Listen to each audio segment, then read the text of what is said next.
4절로 7절 읽겠습니다.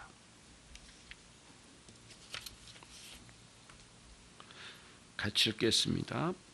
고린도전서 13장 4절로 7절.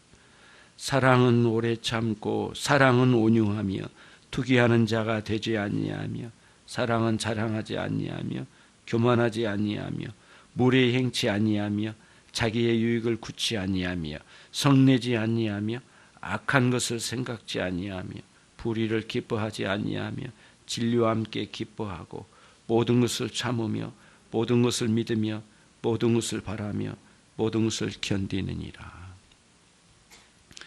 사랑장을 설교하면서 늘 느끼는 것은 나에게는 정말 이 사랑에 합당하게 살지 않고 있구나라는 것을 많이 느낍니다. 사랑장을 통해서 김 목사가 이 사랑에 충분하게 살고 있다고 말하는 격도 없고 그래서도 안 되고 심지어는 이 말씀을 기록한 사도 바울도 자기는 이 사랑 없으면 아무것도 아니라는 인식을 가졌으니 자신이 이 사랑의 충만함을 누렸지만은 누린 것은 사실이지만 이 사랑에 누린 만큼 또 반응하지 못했던 것을 반성하는 마음도 있습니다. 여러분과 제가 오늘은 사랑의 특징 중에 교만하지 않음에 대해서 살펴보도록 그렇게 하겠습니다. 다른 표현으로는 겸손하다는 말씀이 되겠죠. 사랑의 특징, 사랑의 역사가 우리 가운데 일어나게 되면 우리 안에 겸손의 특징으로 드러나게 되는데 하나님 앞에서도 그럴 뿐만 아니라 사람들 앞에서도 겸손함을 갖게 되는 것이죠. 마음과 생각에 큰 변화가 일어나게 됩니다. 하나님 앞에 우리가 얼마나 작은 존재인가를 깨닫게 되죠. 그때 내가 진정으로 내 자신을 확인하게 되는 것이죠. 저와 여러분은 생각을 다시 해야 됩니다. 뭐냐면은 하나님을 만나게 되면 내가 작구나라고 단순히 인식만 하고 돌아서니까 겸손해진 게 아니고요. 실제로 내가 작은 자예요. 작은 자로 생각을 해서 겸손한 게 아니라 내가 작은 자이기 때문에 겸손할 수밖에 없는 거예요. 그게 계속해서 지금 우리들에게 이야기해 주는 그런 말씀이거든요. 그러니까 사실 나는 상당한 사람인데 하나님의 말씀을 들어보니까 내가 작게 느껴지네? 그래서 겸손해지는구만. 그게 아니라는 거예요. 하나님을 만났더니 실제로 나는 작은 자예요. 보잘것없는 자이죠. 벌레 같은 존재예요. 그렇게 부끄러운 존재예요. 그러니까 거기서 한없이 자기가 작다라는 걸 느낀 거예요. 그래서 느낀 거거든요. 작으니까 느낀 거예요. 그것이 이 본문에서 계속 지금 이야기하고 있는 내용입니다. 마지막 죽어가는 순간까지도 죄인 중에 괴수라는 인식을 가졌던 거거든요. 사도 바울이 지금 그런 내용들을 우리에게 전하고 있는 겁니다. 오늘 우리는 이제 두 가지로 나눠서 보려고 합니다. 하나는 겸손이란 그 의미가 뭘까? 여기서 말하는 그 자랑, 교만하지 않은 그 겸손의 의미가 진정으로 무엇일까라고 하는 것 하나 하고, 또 하나는 그러면 어떻게 하면 그 겸손의 삶으로 드러내 살아갈 수 있을까라고 하는 두 가지 내용으로 정리를 해보려고 합니다. 저와 여러분은 욥기서를 볼 때 욥기서는 정말 복음 중에 복음과 같은 구조로 이루어졌습니다. 42장으로 이루어졌습니다. 1, 2장에서 엄청나게 타격을 입었지요. 욥의 삶은 완전히 그 1, 2장에서 깨졌습니다. 동방의 최고 가는 부자였고 모든 사람들을 압도하는 지식을 가진 사람이고, 그 욥기서에 37장까지 쓰여진 그 시들을 한번 보십시오. 엄청난 시를 쏟아놓고 있지 않습니까? 가지고 있는 지식과 그리고 그의 이런 이 시적인 이런 감각, 이런 것들이 거의 당시에 최고 가는 그 지식을 가진 사람이 아니고는 이런 글을 써내릴 수 있는 사람이 아니거든요. 친구를 보면 그 사람을 안다고요. 보면은 엘리바스나 또는 빌닷이나 소발이라는 사람도 한마디 한마디가 보통의 사람들은 아닙니다. 그 사람들과 함께 논쟁하면서 봤던 드러냈던 걸 보십시오. 보통 사람이 아니거든요. 완전히 깨졌습니다. 1, 2장에서 철저하게 무너졌습니다. 자식도 잃었습니다. 재산도 다 날렸습니다. 심지어는 마누라도 완전히 얼굴에 침 뱉고 도망가는 그런 격이 됐습니다. 아예 저주를 퍼붓고 가버렸지 않았습니까? 그러니까 욥의 가슴에 철저히 못을 박고 가버린 거죠. 가장 비참한 거는 그토록 사랑했던 사람에게 배신을 당할 때입니다. 어떻게 이걸 감당합니까? 상상할 수 없는 일들이 막 일어난 거죠. 내가 그토록 믿고 의지했던 그 사람, 내가 그렇게 내 마음 다 쏟아서 사랑해줬던 그 사람이 내 등에 칼을 꽂고 배신했다면 어떻게 하겠습니까, 여러분?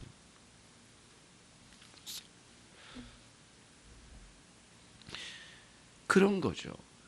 근데 여러분 42장까지 내용을 추려가면은 욥이 망해가지고 다시 2배로 복을 얻었더라가 결론이 아니에요. 욥기에서 말하려고 하는 그게 아니에요. 37장까지 그토록 하나님 인간의 입술로 막 당대의 최고 가는 지기인들이 모여서 논쟁을 벌이는 거예요. 인생이 뭐냐? 너는 왜 망했느냐? 나는 이래서 그랬다. 나는 이래서, 너는 그래서 그랬다. 이거거든요. 인간의 지혜와 총명으로 인생을 논해보려고 노력을 해본 거예요. 그러니까 피나는 노력을 37장까지 갑니다. 그래서 도대체 인생이 어떤 존재인가 결론을 못 내렸습니다. 욥이. 이 세 친구와 함께 논쟁으로 지나갑니다. 38장에 하나님의 말씀이 계시로 임합니다. 그때의 욥은 입을 열지 못했어요. 하나님의 말씀의 임함이 자기 입을 열어서 친구들과 함께 논쟁을 그칩니다. 아무나 찍소리 못하게 된 거예요. 도대체 인간이 어떤 존재인가를 막 여기저기서 다 나름대로 논해봤지만은 사실은 보잘것없는 짓거리들이었다는 거예요. 거기서 결론을 내린 거예요. 우리가 뭔 짓을 하고 있었는가? 하나님께서 말씀하신 거예요. 이 세상을 조성하신 이가 누구시니요? 너를 여기에 있게 하신 이가 누구시냐? 계속 질문으로 다가오시는 하나님이셨어요. 답변을 못하는 거예요. 그러면 거기서 하나님과의 만남 속에서 완전히 무너져서 그토록 자기 잘난 체하고 그런 많은 사람들, 그 친구들과 함께 인생을 논해봤던 입술을 떨썩거리며 말했던 그 모든 게 얼마나 부끄러웠는지요. 완전히 무너집니다. 마지막에 42장 회개가 터지기 시작하는데요. 그의 입술에서 나온 내용을 보십시오. 1장부터 37장까지의 말했던 욥이 아니에요. 그 욥 아니에요. 완전히 다른 욥이 됐어요. 42장 2절, 5절로 6절 말씀에서 내가 주께 대하여 귀로 듣기만 하였었더니 이제는 눈으로 주를 배움나이다. 그러므로 내가 스스로 탄식하여 티끌과 재 가운데서 내가 회개하나이다. 회개라는 용어가 아주 본격적으로 드러나는 이때예요. 하나님과의 만남이에요. 사랑은 교만하지 아니하고 욥은 하나님의 사랑을 경험하고 난 뒤에서 드디어 교만이 꺾여지고 드디어 겸손의 길로 가게 됐다는 거예요. 그게 이 내용 흐름이에요. 저와 여러분들이 많은 일들을 겸손에 대해서 말하고 논하지만은 하나님과의 만남을 경험하지 않고는 도대체 겸손이란 그 의미를 제대로 파악한 사람이 누가 있겠느냐고요. 우리 중에 누구입니까 도대체? 겸손을 제대로 말할 수 있는 사람이 누구냐고요. 하나님과의 만남을 이루지 않고는 그 겸손을 말할 수 없어요. 유대인들은 하나님께 나아가 회개한다고 할 때마다 죄와 이 흙먼지를 뒤집어 쓰면서 한답니다. 이걸 뒤집어 쓰면서요. 그 자체가 회개는 아니에요. 그러나 나는 하나님 앞에 이 죄와 먼지, 투성이 같은 이런 것들, 이 티끌 같은 존재라고 하는 것을 고백한다는 의미랍니다. 이 티끌, 뒤집어 쓰고 있는 티끌과 조금도 다를 바 없는 그런 존재가 나라고 하는 것을 고백하는 의미가 있답니다. 다윗도 그런 의미의 회개가 있었고요. 심지어는 여러분 잘 한번 돌아보십시오. 창세기 18장에 가보면 아브라함이 큰 충격을 먹습니다. 새 천사의 찾아옴으로 소돔과 고모라 성을 멸망시키겠다고 하신 하나님의 뜻을 전달받을 때 엄청난 충격을 먹어요. 실제로 그 아브라함이 살던 지역에서 소돔 지역까지는 그리 멀지 않거든요. 그래서요, 언덕이나 아니면 높은 산에 올라가면 실제로 그 소돔성이 보인답니다. 그런데 여러분, 세 천사 중에 한 분이 성자 하나님이라고 하는 것을 우리가 지난번에 한번 배웠었거든요. 그래서 아브라함은 그분을 주님이라고 그랬어요. 주님, 나의 주님. 근데 그 일시적으로 찾아오신 그 주님인데 그 주님께 간청을 해요. 예. 주님, 만약에 의인이 50명이라도 있으면 멸망시키겠습니까? 그렇다면 나는 멸망시키지 않겠다. 하지만 그때에 45명, 40명, 35명, 30명 쭉 내려가다 10명까지 가잖아요. 마지막에 아브라함이 주님, 이 티끌 같은 이 존재가 다시 한번 간청해도 되겠나요? 그런 질문을 던져요. 강한 두려움. 왜냐하면 언덕 위에 올라가서 쫙 내려다봤는데 소돔성이 지금 불타오르고 있거든요. 막 아우성치는 소리, 막 완전히 멸망하고 있는 중입니다. 그때 언덕배기 위에 올라가가지고 우리 주님께 구하는 거예요. 예. 제발 이제 이런 상황, 그걸 연상하고 막 구하는 거죠. 제발 이 소돔성과 고모라성을 좀 멸망시키지 말라달라고 간청하는 내용이에요. 그러면서 자기를 뭐라고 했어요? 티끌과 같은 존재라고 그랬어요. 하나님 앞에 자기 인식이에요. 하나님의 사랑은 단순히 그냥 따뜻함이 아니에요. 아주 날카롭게 우리 자신을 제대로 인식하는 위대한 능력이 있어요. 하나님의 사랑은. 그런 차원에서 사랑은 교만하지 않게 한다는 거예요. 사도 바울처럼 교만한 사람이 어디 있습니까? 스스로도 말했거든요. 거듭나고 난 이후에 말했잖아요. 실제로. 나는 히브리인 중에 히브리인이요. 생각을 해봐라. 나는 난지 8일 만에 할례를 받은 사람이다. 유대인들의 모든 종교의 최고 으뜸간자고 정통기를 걸어왔다. 가말리엘 문화에서 공부를 했어요. 힐렐과 가말리엘이라는 두 사람이 양대 산맥을 이루는 유대 나라의 그 선생이었거든요. 누가 이 사람들에게 배우냐는 엄청난 거였어요. 당대 최고의 학벌이었단 말이에요. 그를 다 이수하고 돌아온 사람이 바울이란 말이에요. 다소에 살았으니까 이제 어떻습니까? 이 사람이 헬라 문화는 다 배웠고 헬라의 모든 철학을 다 섭렵한 사람이 이 바울 사도란 말이에요. 근데 이 바울 사도가 나중에 어떤 존재로 자기를 말합니까? 예. 가장 작은 자다, 죄인 중에 괴수다, 이런 표현들을 쓰잖아요. 그래서 하나님께, 하나님 앞에 자기 인식에 있어서는 두 가지로 흘러간대요. 하나님 앞에서 자기 인식을 바르게 인식한 두 가지. 하나는 뭐냐면 미천함, 아주 미물 같은 존재로 느낀대요. 그 다음에 비천함, 정말 부끄럽고 추악한 존재로 인식을 한대요. 하나님 앞에서 두 가지 인식이 강하게 들어오는데, 하나는 뭐냐면 하나님 그렇게 높고 광대하신 그 광대 영원하신 그 하나님을 인식하면서 동시에 자기는 그 하나님 앞에 자기는 얼마나 작은 존재인가를 인식하게 되는 그런 큰 깨달음을 갖는다는 거예요.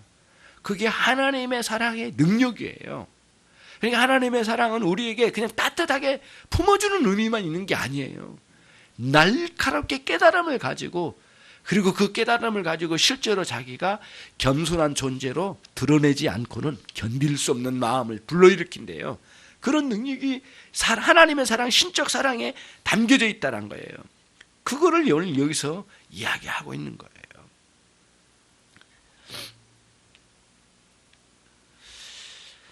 저와 여러분이 예수님의 설교 중에 이제 이런 표현을 잘 한번 돌아보십시다. 심령이 가난한 자는 복이 있나니 천국이 저희 것이며라고 하는 주님의 팔복의 첫머리의 설교 그 주제와 같은 내용이거든요. 그 내용이 심령이 가난하다고 했는데, 이 가난하다는 말씀은 그 우리가 보통 요즘 말하는 그 개인 파산이 있잖아요. 그런데 그 정도가 아니고 인생 회생 불가능한 그런 파산 상태를 말한대요. 가난함의 상태가요, 도저히 스스로는 헤어나올 수 없는 상황을 떨어진 상태를 말한답니다. 그게 가난함이래요. 하나님 앞에서 자기 인식을 할 때 그런 가난함이 온대요. 이렇게 미천하고 이 비루한 존재로 느껴지는 자기 자신에 대한 이 비천함을 느낄 때 오는 그런 현상이래요. 이 땅에서 이렇게 부끄러운 존재일 수가 있는가. 저와 여러분이 주님을 만날 때에 그분을 만나서 너무 기쁘고 영광스럽긴 하지만 그냥 고통이 찾아와요. 어떤 고통이에요? 내가 이토록 부끄러운 존재였는가라고 하는 그런 인식이 와요. 그게 심령의 가난함이거든요. 하나님을 붙잡지 않으면 못 견디는 거예요. 다른 방법 하나도 없는 거예요. 인생의 방법 다 없는 거예요. 이제는 하나님 한 분만 붙잡아야 된다는 이런 유일한 그 의식 외에는 다른 건 다 꺼져버린 거죠. 심령이 가난함이에요. 그러니 거기서 교만이 드러날 수 있겠느냐고요. 하나님의 사랑은 교만하지 아니함이에요. 사랑은 그 특징으로 겸손을 드러낼 수밖에 없는 강력한 능력을 가지고 우리 안에 온다는 거예요. 이 가난함의 영적인 인식이에요. 그 인식으로 들어가는 거예요. 그러니까 이런 가난함을 경험하지 않은 사람이 기독교인이겠느냐고요. 그럴 수가 없거든요. 주님을 만나면 이 가난함을 경험하는 거예요. 이토록 비루한 자, 이토록 부끄럽고 이렇게 벌레와 같은 존재라고 하는 사실을 인식을 하는 거예요. 하나님 앞에서 내 자신을요. 그게 여기서 이야기하고 있는 사랑은 교만하지 아니함입니다. 그런 의미를 담고 있어요. 하나님의 사랑을 경험하였고도 교만하다면 그 사랑을 경험한 게 진짜 참된 하나님의 사랑을 경험했는지에 대한 다시 한번 돌아볼 필요가 있는 거예요. 그러니까 거기서 애통하는 자가 되는 거예요. 애통하지 않을 수 없거든요. 하나님께 통곡하며 부르짖지 않을 수 없는 거거든요. 그래서 거기서 하나님의 위로가 있는 거예요. 구원의 위로, 영생의 위로, 하나님의 사랑의 위로, 주님 만나주심의 위로, 하나님 그늘 아래에 있는 위로, 하나님의 임재의 위로가 우리 안에 있는 거 아니겠어요? 그런 위로를 얻게 된다는 거예요. 기독교 신앙은 이런 비밀을 가지고 있어요. 불신자들이 이걸 알 리가 없거든요. 아무리 설명해도 알 수가 없는 거예요. 그 사람들은 경험해야 하나님 만나고 나서 아는 거예요. 그러니까 여러분, 우리 잘못하면 착각할 때가 있거든요. 정말 내가 육적으로 힘들 때, 심리적으로 아주 좌절할 때, 막 그럴 때, 그때 내가 참 못나 보이고 내가 작아 보이고 이 정도 수준에서만 머무르는 것은 진정한 의미의 가난함이 아니에요. 하나님 앞에 내 자신을 인식하면서 이 깨트려지는 자기 깨어짐, 이 교만함과 우쭐대는 이 마음, 자신만만한 이런 마음, 하나님 없이도 살 수 있을 것 같은 이러한 아주 부끄러운 마음, 이런 것들이 가루가 되듯이 부서지는 거예요. 그런 느낌으로 변화가 일어나는 의미에서 우리 안에 드러나는 거예요. 이렇게 부서졌는데 어떻게 우리가 우리 자신을 제대로 우리 자신을 파악하지 않고 스스로를 드러낼 수 있겠느냐고요. 그런 의미에서 철저하게 하나님 앞에 절대 절망으로 떨어지면서 겸손을 경험하게 되는 거예요. 겸손이 그런 의미의 겸손을 우리에게 말씀해주고 있는 것입니다. 하나님 앞에서 그런 인식들을 분명하게 가져가면 이 회심을 경험함으로 그 결과로 주어진 하나님 앞에서의 의식, 거룩하시고 광대하신 하나님 앞에 나 작은 인간의 이 존재를 인식하면서 하나님 앞에 느끼는 거예요. 그거를 여기서 사도 바울이 경험했다는 거예요. 네. 사도 바울이 우리 주님을 다메섹 도상에서 만나고 난 뒤에 아무도 안 만났대요. 아무도 안 만나고 어떻게 해요? 실제로 말을 해요. 아무도 안 만났다는 누구냐면 사도들을 만나지 않았대요. 사람을 만나기보다는 하나님과 직접 대면하기를 원했어요. 그래서 3년 동안 아라비아로 떠났어요. 홀로. 고독하게 3년 동안 하나님과 대면하는 시간을 가졌어요. 얼마나 자기가 낮은 자인가, 부끄러운 존재인가를 깨달은 거예요. 돌이켜 보는 거예요. 조금 전까지만 해도 예수 믿는 예수쟁이들 다 잡아 죽이려고 덤벼든 사람이 사도 바울이었는데 깨진 거예요. 그냥 아라비아 어느 곳에 밝혀지지 않는 어느 지역에 가가지고 3년 동안 고뇌하며 자기를 돌아보고 하나님을 대면하는 그런 하나의 비밀한 그 시간들을 보냈어요. 그 뭐를 하고 돌아왔는지 그 알 수는 없어요. 그러나 하나님과 대면한 것 자체는 사실인 것 같아요. 그러고 난 뒤에 자기가 신학적으로 모든 걸 정립되어지면서 누구를 만났어요? 베드로도 만나고 야고보도 만나고 그럽니다. 안 만나주려고 했어요. 처음에는 바나바가 중계를 해가지고 만났잖아요. 누가 만나주려고, 그런 인간을 누가 만나주겠어요? 다 잡아다 죽였잖아요.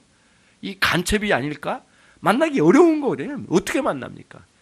바나바가 소개를 해가지고 겨우겨우 만났는데 자기의 신앙을 다 고백을 하면서 이제 거기서 이제 만남을 이루면서 진정으로 하나님 앞에 깨진 사람이란 걸 알게 된 거죠. 그래서 이처럼 겸손한 사람일 줄을 모른 거예요. 하나님의 사랑의 능력이에요. 담에색 도상 주님 만나기 전에 바울 사도와 그 이후는 엄청난 변화. 어떻게 사람을 그래 변화시킬 수 있겠느냐고요. 스스로 변할 수 있겠느냐고요. 하나님과의 만남이에요. 그 위대하신 하나님의 사랑이 우리 안에 들어와 이러한 일들을 이루어나가게 하신 거죠. 그런 의미의 사랑은 교만하지 않음입니다. 구원을 경험하면 그 이후는 하나님 앞에 이런 크게 자기 깨어짐이 있고, 마치 구약의 제사장들에게 하나님 요구하실 때 그 말씀이 있잖아요. 곡식을 갖다가 빻아서 하나님께 제물을 드릴 때요, 알갱이가 나오지 않도록 빻아래요. 바삭바삭 완전한 가루가 되도록. 우리들이 신앙적으로 이런 가루가 안 되면 안 돼요. 저와 여러분은 때때로 이 알갱이가 나오잖아요. 적절하지 않은 거예요. 제단에 올릴 수가 없는 거예요. 때로는 너무너무 부족해요. 그렇게 깨진 것 같은데 알갱이가 또 나와. 또 부스러뜨리는 거예요. 완벽하게 가루가 될 때서야 반죽을 해가지고 제단 위에 올렸단 말이에요. 그러니까 그 재물을 바삭바삭해서 완전한 가루를 만들었던 건 뭐냐면 저와 여러분이 하나님의 사랑으로 부서뜨려서 가루가 되라는 거예요. 그런 의미가 그 안에 다 담겨져 있거든요. 예. 그렇게 가루가 되면 결국에는 이웃의 사람들에 대해서 존귀하게 여기는 거예요. 물론 예수 안 믿는 사람도 있고 믿는 사람도 있겠지만은 형제를 그렇게 귀하게 여기는 거예요. 그런 사람을 비난할 일이가 없고 그런 사람을 험담할 이유도 없고 그럴 수도 없고, 왜냐하면 그 사람은 나보다 높거든요. 나보다 높은 사람인데, 내가 볼 때는 아무래도 그 사람이 나보다 뛰어난 사람인데 어떻게 내가 그 사람을 험담해서 깔아 밑으로 내리겠느냐고요. 나는 이미 가루가 돼서 바닥으로 쳐져 있는데 그럼 내릴 수가 없거든요. 교회 누구도 다, 목회자인 저도 그래요. 한 사람 한 사람이 다 나보다 위에 높은 사람이라고 느끼진대요. 그러니까 목회자들이 일관된 내용이 그런 고백이더라고요. 보니까 목회자들끼리 대화를 하면은 솔직하게 나는 그런 대화를 해요. 솔직하게 나는 우리 성도들보다 못하다. 나 솔직히 그렇다. 근데 얼마나 부끄러운지 모르겠다. 인격도 그렇고 학식도 그렇고 뭐 갖춘 게 있냐. 근데 하나님 말씀을 맡겼으니 때로는 막 바닥으로 떨어져 있는 상태를 느낀대요. 근데 우리들이 하는 말이 그래. 같이 대화하자 그래. 그게 옳은 말 아니? 그게 옳은 의식이 아닐까? 그게 맞는 거야. 그게 사실이잖아. 예. 그거거든요. 항상 그런 의식을 갖는 거예요. 그러니까 목장 리더로 섬기시면 목장 리더로서 목장의 목원보다 더 뛰어나다는 인식을 가진 그 순간부터 굉장히 어려운 상황이 돼 관계 형성되고, 이렇게 신앙적으로 관계 형성되기가 쉽지 않아요. 낮아져야 되거든요. 섬겨야 되거든요. 올려야 되거든요. 받들어야 되거든요. 그래서 교회에서 말하는 형제사랑의 그 원리는 반드시 존중심이 가운데 있어요. 그 대상이 주일학교 학생일지라도 존중심을 가운데 두지 않는 사랑은 사랑이 아니라는 거예요. 왜냐하면 내가 낮아졌으니까, 교만이 무너졌으니까, 형제사랑과 이웃사랑으로 흘러갈 때는 그런 내면에 깔고 나오는 거예요. 그런 방식으로 우리들이 이제는 이 오늘 이야기하고 있는 이 겸손이라는 의미의 내용을 가지고 가는 거예요. 우선 하나님 앞에 인식을 하고요. 예배를 드릴 때나 그분께 기도를 할 때나 찬양할 때나 언제나 그렇게 할 수 있는. 하나님께 찬양할 때 이렇게 할 수 없는 거잖아요. 그렇게 할 수가 없는 거예요. 되지를 않아요. 예. 하나님 앞에 막 뭐 대들듯이 찬양할 수 있겠느냐? 그거 되는 게 아니에요. 했다면 그거 이상한 거죠. 안 돼. 될 수가 없어요. 그래서 무너진 거예요. 그러면서 동시에 우리들은 이런 겸손의 의식을 가지고 충분히 밖으로 드러낼 수 있는 놀라운 능력이 또 발휘돼야 돼요. 두 번째, 이게 참된 겸손이 무엇인가를 먼저 말씀을 드렸어요. 그 다음 뭐예요? 이 겸손을 밖으로 드러내는 문제예요. 여러분, 제가 많은 대화를 해봅니다. 그런데 어떤 분들이 예전에 교회에 어떤 분하고 대화를 하는데 이런 거예요. 자기는 너무너무 작은, 자기는 너무 부끄러운 사람이라고 그래요. 예. 근데 잠시 후에 그 사람 잘못됐대요. 누군가를 지적하면서. 자기는 굉장히, 근데 앞뒤가 잘 안 맞는 거예요. 아무리 이해를 하려고 해도 자기는 너무 겸손하게 자기가 작은 자라고 인식을 했다는데 누구를 지적하면서 또 이렇게 말을 하더라고요. 이런 게 안 맞는 거잖아요. 그래서 조나단 에드워즈 목사님이 사랑의 열매라고 하는 고린도전서 13장 강해서에 이런 내용이 나와요. 우리 인간의 영혼의 의지는 영혼이 인식을 했어도 의지의 변화가 일어나서 실제로 겸손으로 확 흘러가지 못한 이유가 있대요. 그건 뭐냐면은 하나님 그 사랑의 능력으로 정복되지 않으면 안 된답니다. 의지가 꺾여져야 된대요. 인식을 했는데도요, 그렇게 안 된대요, 이게. 안 된대요. 이게 이 겸손으로 흘려보내지를 못한답니다. 언제 돼요, 그러면은? 결국에는 하나님의 놀라운 사랑을 경험해가지고 내 영혼의 의지가 꺾여서 변화가 일어나야 된대요. 내 의지가 완전히 변화가 일어나야만 겸손으로 흘러갈 수가 있대요. 그러니까 우리들이 말로는 낮은 자다, 말로는 나는 작은 자다, 말로는 티끌이다 이렇게 말은 하지만은 실제로 삶에서는 그게 잘 안 드러난 이유가 아직도 우리 안에는 영혼의 이 의지가 완전히 변화되지 않는 것을 보여준다는 거예요. 근데 그 의지를 변화시키는 거는 사람의 강압이나 강요나 뭐 의무로 안 된대요. 그런 걸로 안 된대요. 딱 한 가지로 된답니다. 조나단 에드워즈 목사님의 그 설교문에 그렇게 나와요. 딱 한 가지로 된대. 그게 뭐냐? 사랑으로 된대요. 사랑. 사랑만큼 강하게 역사한 건 없답니다. 실제로 우리의 삶에서도 사랑이 굉장한 능력이 있잖아요. 사랑이 못할 게 없잖아요. 사랑이라는 것은. 그래서 잠언서의 말씀처럼 사랑은 죽음, 아가서 말씀처럼 사랑은 죽음보다도 강하고 그런 거거든요. 죽음보다도 뛰어난 힘을 가진 게 이 사랑이라는 거예요. 엄청난 능력을 발휘하는데 사랑만이 진정으로 우리 안에 있는 영혼의 의지를 변화시킨대요. 거기서 꺾여져 들어간다는 거예요. 그러지 않고는 변화가 일어나기가 어렵다는 거예요. 이게 사람이란 게 묘한 부분이 있거든요. 말로는 무지하게 겸손하게 말하지만은 마음 먹음이나 이 깊은 속에 감춰진 거나 행동으로 옮겨진 거나 긴 세월을 두고 보면 이게 교만이 꺾여지지 않은 상태로 남겨지는 우리 자신을 발견하잖아요. 실제로 그래요. 하나님의 뜨거운 사랑에 감동, 감화가 있어서 저와 여러분들이 그렇게 변화가 되어서 우리의 의지, 영혼의 의지가 이 겸손에 합당한 행동으로 드러내기까지 우리 안에 변화가 있지 않으면 안 된다고 하는 사실을 다시 한번 강조해서 말씀드리려고 합니다. 사랑은 능력이 있어서요, 우리 마음에서 겸손을 부담되지 않게 한답니다. 다시 말씀드릴게요. 하나님의 사랑이 우리 안에 뜨겁게 있으면 내가 겸손해지려고 할 때 부담되지 않는데요. 왜 그럴까요? 내가 겸손해지면 혹시 딴 사람이 깔보지는 않을까? 내가 낮아지면 진짜 낮아져 버린 건 아닐까? 두려워하고 불안해한대요, 인간이란 존재는. 근데 하나님의 사랑이 능력이 딱 들어오면 그 높으시고 영광스러우신 하나님과의 관계가 분명하니까 내가 아무리 낮아지고 바닥으로 떨어지고 가루가 된다 할지라도 불안하고 흔들리거나 그런 게 없다는 거예요. 그래서 우리가 겸손히 못 내려간 이유는 뭐냐면 불안해진 거예요. 실제로 내가 그렇게 돼버린 상황을 견딜 수 없다는 거예요. 근데 하나님의 사랑으로 꽉 붙잡히면 안 그렇다는 거예요. 그래서 하나님의 사랑에 붙잡히면 우리의 심령이 안정감을 누리는 거거든요. 예. 사람들이 아무리 깔봐도 이 땅에 최고 가는 대통령이나 왕이 나를 당신의 자녀 삼고 또는 엄청난 것으로 대해 주신다고 만약에 그런다면 누가 나를 깔보더라도 뭐가 문제예요? 흔들릴 게 뭐가 있느냐고요. 그와 똑같은 거거든요.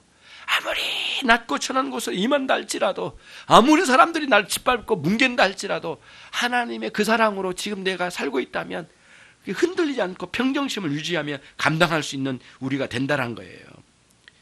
왜냐하면 우리의 영혼에 이미 하나님의 사랑으로 충분한 안정감을 불어넣어 주셨기 때문에 그렇다는 거죠.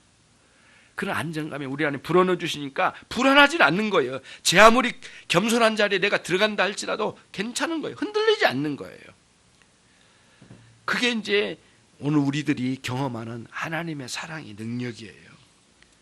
그것을 저와 여러분들이 마음껏 누릴 수 있는 하나님의 사랑 가운데 있으시다면 아무리 악한 상황이 온다 할지라도 흔들림 없이 주님 앞에 세워져 가고 충분히 낮은 자리에 임할지라도 평정심을 유지하며 주님 앞에 살아갈 수 있는 우리들이 되게 될 줄로 믿습니다. 교만한 사람은 자신이 지혜롭고 의롭다고 생각하기 때문에 자신을 신뢰합니다. 자신의 지혜와 능력을 의지하겠죠. 그러나 겸손한 사람은 자신의 무가치함과 부끄러움을 인정하고 자신을 신뢰하기보다는 그때 이 겸손은 뭐예요? 하나님을 신뢰한대요. 그러니까 하나님의 사랑과 겸손은 같이 가야 돼요. 그렇죠? 만약에 하나님 잃어버린 상태에서 겸손, 그건 의미가 없는 거예요, 사실은. 그럼 그렇게 불안한 게 어디 있겠어요? 하나님 사랑 없이 겸손으로 내려간다? 엄청나게 불안한 거예요, 그거는. 그리고 어느 시기만 되면 가만히 있지 않아요. 다시 올라올 수밖에 없어요. 못 견디니까. 그러나 그 낮은 자리에 처할지라도 견딜 수 있는 건 뭐냐면은 남들이 알 수 없는 은밀한 하나님의 사랑을 내가 누리고 있거든요. 그 사랑의 마음이 뜨거워지고 그 사랑의 마음이 안정을 누리고 불안하지 않은데, 흔들림이 없는데 뭐가 문제예요? 그게 긴 세월이 된다 할지라도 문제가 안 되는 거예요. 그래서 하나님의 사랑과 겸손이 같이 가야지. 만약에 겸손만 내려가서는, 그렇게 불안한 겸손을 저도 원치 않고 여러분도 원치 않을 거, 우리 모두 원치 않아요. 하나님도 원치 않으시고 그런 겸손은 우리가 원치 않아요. 하나님의 사랑에 뜨거운 감동이 있고 그 사랑에 겨워서 내가 큰 힘을 얻고 살아가면서 낮은 자리에 처할지라도 아무 문제가 안 되고 가루로 돼도 괜찮고 누가 뭉개도 괜찮고 짓밟아도 문제가 안 되는 그런 사랑의 능력으로 여러분이 비밀 가운데 승리하신 여러분들이 꼭 되셔서 꼭 이기시길 바랍니다. 꼭 이기시길 바라요.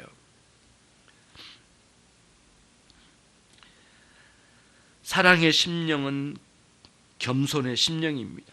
겸손하지 않는 사랑은 하나님으로부터 온 사랑이 아닙니다. 하나님의 사랑을 발견할 때 겸손을 알기 시작합니다. 무한히 높으신 하나님을 알게 되고 그 하나님이 나를 사랑하신다는 사실을 알게 되면 겸손하지 않을 수 없는 것이고요. 이제 우리가 기독교의 정신을 가진 사람들이라면 하나님의 사랑에 담긴 겸손을 통해 하나님께로 더 가까이 나가고 사람들 앞에서도 자신을 낮출 수 있는 담대함이 있고 견고함이 있고 흔들림이 없어 평정심으로 살 수 있는 것이죠. 아무리 낮아져도 사실상 흔들리지 않는, 불안하지 않는 그런 심령을 갖는 겸손의 성향을 우리가 갖게 되는 거예요. 하나님의 사랑을 십자가에서 경험했고 그 십자가 아래에서 살아가는 사람들이 그리스도인들인데 하나님의 사랑을 누리면서 살아가는데 자신이 얼마나 낮은 자인지를 알고 또 높으신 하나님을 경외하고 사람들을 존귀하게 여기는 진정한 겸손을 나타낼 수 있는 능력으로 살아갈 수 있는 거잖아요. 십자가의 정신은 꼭 낮아짐의 정신이에요. 십자가의 정신은 자기 낮춤의 정신이거든요. 십자가의 정신은 자기 죽임의 정신이거든요. 십자가의 사랑은, 십자가의 정신과 그 사랑은 하나님을 사랑하고 자기가 낮추는 정말 겸손의 그 정신을 온전히 갖추는 거 아니겠어요. 그래서 어디서나 그 믿음으로 살기 때문에, 그 사랑으로 살기 때문에 인격, 삶, 태도, 사람들 관계, 거기서 갖추는 놀라운 이 겸비함을 드러낼 수 있는 능력이 있게 되는 것입니다. 그래서 하나님의 사랑과 겸손이 같이 가면 결코 비굴하게 살지 않아요. 그렇잖아요. 그렇잖아요. 하나님의 사랑 없는 겸손은 아부할 가능성이 굉장히 많아요. 불안하거든요. 그 사람의 도움이 필요하거든요. 그 권력, 그 돈이 필요하거든요. 하나님의 사랑은 그것에 비굴하게 아부하지 않는다는 거예요. 그러니까 담대한 거예요, 여러분. 그런 능력이 여러분과 저에게 있어서 담대하게, 그러면서도 동시에 예의 바르게 낮은 자리에서 올곧게 하나님을 향하여 살아가는 비굴하지 않는 태도를 가지고 아가페 사랑의 능력으로 살아가 끝까지 승리하는 그런 신자의 삶을 꼭 사신 여러분들이 되시길 바랍니다. 쉽지 않죠. 가장 쉽지 않은 사람이 누구예요? 남편이에요. 가장 쉽지 않은 사람이 누구예요? 아내예요.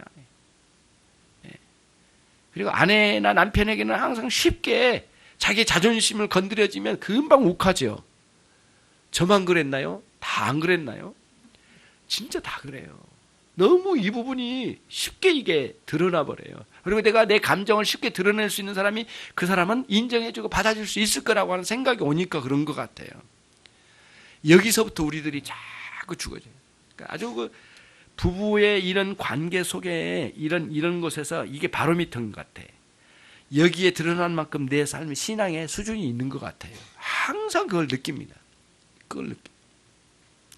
저와 여러분이 까지 승리하셔서 하나님의 사랑에 큰 감격으로 살면서 비굴하지도 않으면서도 아주 낮은 자리에서 주님을 높이 높이 경배하고 이웃의 사람들을 다 존중하며 살아갈 수 있는 능력의 사람들이 되셔서 그냥 입 바른 소리로 그냥 죄인 중에 괴수다 이렇게 말하지 않고 실제로 자기를 그렇게 인식하고 그를 실제로 발견할 수 있는 신자의 삶, 그 자리에 들어가시는 영광스러운 그리스도인들이 되시기를 바랍니다.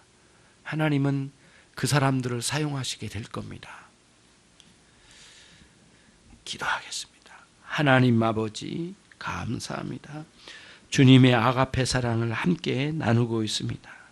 십자가의 놀라운 사랑으로 우리에게 이루신 그 사랑을 알아가고 있습니다.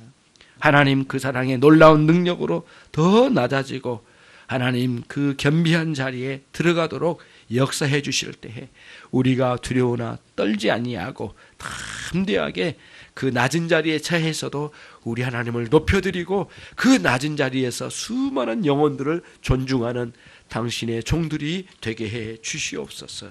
예수 그리스도의 이름으로 기도를 옵나이다. 아멘.